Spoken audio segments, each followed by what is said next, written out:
একদিনে এতগুলো পশু যদি কোরবানি হয়ে যায়, দেশের মধ্যে পশু সংকট দেখা দিবে। এরকম প্রশ্ন করে তারা বলে যে আমাদের কোরবানির প্রয়োজন নেই, আমাদেরকে কি করতে হবে, যে কোরবানির জন্য যে টাকা আমরা রেখেছি এই টাকাটা আমরা সদকা করে দিই, গরিব দুঃখীদেরকে আমরা দান করে দিই, তাহলে দারিদ্র বিমোচন হলো, দারিদ্রতার কিছু উপকার হলো, মানুষের কিছু উপকার হলো, গোশত খেয়েছি তো শেষ হয়ে গেল। আমরা বলি আল্লাহ রাব্বুল আলামিন যেটা চান, আল্লাহ তাআলাকে কষ্ট করার মতো কেউ নেই। কেউ আল্লাহ তাআলাকে কোনো কিছু ব্যাপারে জিজ্ঞাসা করতে পারবে না। আল্লাহ তাআলা যা ইচ্ছা তাই করতে পারে। এক নাম্বার জবাব। দুই নাম্বার জবাব হলো যে কোরবানির পশু আমরা জবাই করি তো আল্লাহ তাআলার হুকুম আদায় করার জন্য। সাদাকা করব এটা আরেকটা হুকুম, এর আরেকটা আল্লাহ তাআলার হুকুম সাদাকা করা, কিন্তু কোরবানি এটা আল্লাহ তাআলার আরেকটা হুকুম। এই হুকুম আদায় আমাকে করতে হবে। আমাকে নামাজের কাফারা সাদাকা দেওয়া হয় না, যাকাতের কাফারা সাদাকা দেওয়া হয় না। যে শরীয়তের যে আমল যে জন্য আল্লাহ তাআলা সৃষ্টি করছে, নাযিল করছে, ওই আমলকে ওই জায়গায় রাখা একটা নাম হলো ইসলাম। এজন্য কোরবানি আল্লাহ তাআলা আমাদের উপর ওয়াজিব করেছেন, আমাদেরকে কোরবানি করতে হবে। আমাদের এই টাকা পশু দিয়ে আমরা অন্যদের সহযোগিতা করব ও দারিদ্র বিমোচন করব, এটা আল্লাহ তাআলা আমাদেরকে বলেন। তিন নাম্বার হলো যে আমাদেরকে একটা উদাহরণ দিলে বুঝতে পারবেন যে আমাদের সমাজের মধ্যে অনেক কুকুর দেখি মাঝে মাঝে বলে ফেলেন কুকুর।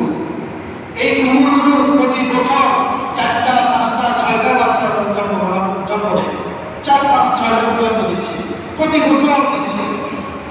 কিন্তু এই কুকুর হারাম হওয়ার কারণে দিন শেষে বছর শেষে একটা এলাকার মধ্যে ঘুরলে আমরা 4-5টা কুকুর পাই, কারণ এটার মধ্যে বরকত নাই, এটা হারাম জিনিস, বরকতের মধ্যে নাই। কিন্তু একটা গাভী প্রত্যেক বছর একটা বাচ্চা দেয়, একটা বাচ্চা তুলে দেয়। এই গাভীটাকে আমরা দেখি প্রত্যেক বছর কোরবানির সময় যখন হাটে যাই, বাজারে যাই, লক্ষ লক্ষ গরু হাটের মধ্যে চলে আসছে, বাজারে চলে আসছে। তাহলে একটা করে জন্ম দিচ্ছে, এত বরকত আসলো কোথা থেকে? কারণ গাভী গরু এটা হলো হালাল জিনিস। এই হালাল জিনিসের মধ্যে আল্লাহ তাআলা বরকত দিয়ে দেন, আর হারামের মধ্যে আল্লাহ তাআলা কখনো বরকত দেন না। এজন্য দেখা যায় অনেক সময় আমাদের মাঝে অনেক মানুষ আছে সুদ খায়, রাতারাতি আকুল করে নারাজ হয়ে যায়। আমরা দেখি দুই ব্যক্তি সুদ খাওয়ার কারণে, ঘুষ খাওয়ার কারণে তার অনেক অর্থ সম্পদের মালিক হয়ে গেল, সে অনেক অর্থ হয়ে গেল, আর আমি হালালভাবে চলার কারণে আমার কাছে অর্থ বেশি নেই। দেখবেন আপনি একটু খোঁজ খবর নিয়ে দেখবেন এই ব্যক্তিদের সুদ খেয়ে আকুল করে নারাজ হয়ে গেল, একটা সময় আসবে তার খোঁজ খবর নেবেন, দেখবেন সে বলবে যে শান্তি নেই, তার কাছে কোনো বরকত নেই। কারণ হারামের মধ্যে আল্লাহ তাআলা বরকত দেয় না, হারামের মধ্যে কখনো বরকত হয় না, আর হালালের মধ্যে আল্লাহ তাআলা সবসময় বরকত দিয়ে দেন। এজন্য নাস্তিকের বরকত যদি বলে যে একদিনে আমরা একটা পশু জবাই করব, আমরা বলবো এটা আল্লাহ তাআলার হুকুম, আল্লাহ তাআলার হুকুম আদায় করতে গেলে আল্লাহ তাআলা সেই জায়গায় বরকত দেয়, ওটা কম দেয় না। আল্লাহ তাআলা না বরকত না বরকতই আমাদের কথা। দেখবেন আমাদের সমাজের মধ্যে অনেক সময় আমরা দেখি যে আগে দেখছিলাম এরকম যে এক বড়টা জমির মধ্যে 6 ডিসিম জায়গার মধ্যে আমরা দেখছি দাম বছর করলে পুরো জায়গার মধ্যে 1 থেকে 1.5 মণ দাম হতো আগে।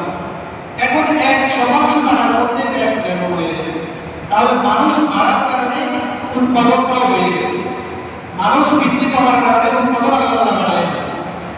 মানুষ কম ছিল, উৎপাদন আল্লাহ তাআলা কমায় গেছে। মানুষ এখন বেড়ে গেছে, উৎপাদন বেড়ে গেছে। আগে একতলা দোতলা করে আটটো বিল্ডিং ছিল না, এখন আমাদের সমাজে আমরা দেখি 10 তলা 20 তলা 30 তলা 40 তলা 50-100 তলা পর্যন্ত বিল্ডিং হয়ে গেছে। এত বড় বড় বিল্ডিং হয়েছে যে এক বিল্ডিং এর মধ্যে এক গ্রামের মানুষ সবাই বসবাস করতে পারে। আগে তো এমন ছিল না, এখন হলো কেন?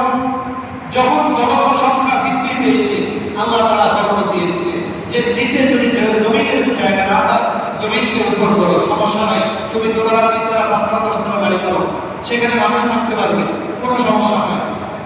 এজন্য হালাল জিনিসের মধ্যে আল্লাহ তাআলা বরকত দিয়ে দেন, হারামের মধ্যে আল্লাহ তাআলা কখনো বরকত দেন। এরপর আসেন কোরবানির প্রতি পশুগুলো, পশু না হইলে মানুষও করতে পারে।